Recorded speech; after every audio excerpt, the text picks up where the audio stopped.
12, 13 కదా. ఇప్పుడు మీకు వాక్యం అర్థమవుతుంది కదా. ఎంతమంది రక్షించబడ్డారు, రక్షణ పొందారు? మాట అర్థమైందా? దేవుడు మనల్ని ఎందుకు ఏర్పాటు చేస్తున్నాడు? రక్షణ పొందడానికి. ఎవరు చిత్తం అది? దేవుడు చిత్తం కదా, ఆది నుండి. అట్లయితే ఇప్పుడు మనం ఏం చేయాలి? రక్షణ పొందాలి. మరి రక్షించబడ్డామా?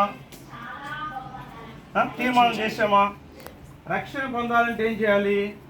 మొట్టమొదటి ఏం చెప్పామంటే అక్కడ చదివిన మాట ఏంటంట, ఆయన యందు నమ్మకము సత్యం అని ఏం చేయాలంటే మనము నమ్మకం ఉంచాలి. అంటే ప్రభు యేసు క్రీస్తు ఏం చేయాలంటే మనము విశ్వాసం ఉంచాలి. నమ్మకం అంటే ఏంటంట విశ్వాసం ఉంచాలి.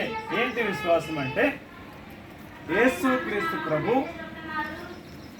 నన్ను రక్షించే దాని కొరకు 2024 సంవత్సరాల క్రితం లోకంలోనికి మానవుడిగా వచ్చి నన్ను నా నిమిత్తము నా కొరకు నన్ను రక్షించే దాని కొరకై పాపం ఎరిగిన దేవుడు నా కొరకు పాపంగా చేయబడి నన్ను రక్షించే దాని కొరకై నేను పొందాల్సిన శిక్షను ప్రభు యేసు క్రీస్తు పొంది ఆయన నా నిమిత్తము కల్వరి శిలువలో ప్రాణము పెట్టాడు.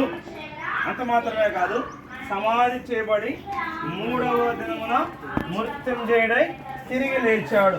ఇది మనం నమ్మితే కదా కదా నమ్మాలి. అదే సత్యం. వాక్యం చెబుతున్న మాట మనం నమ్మాలి.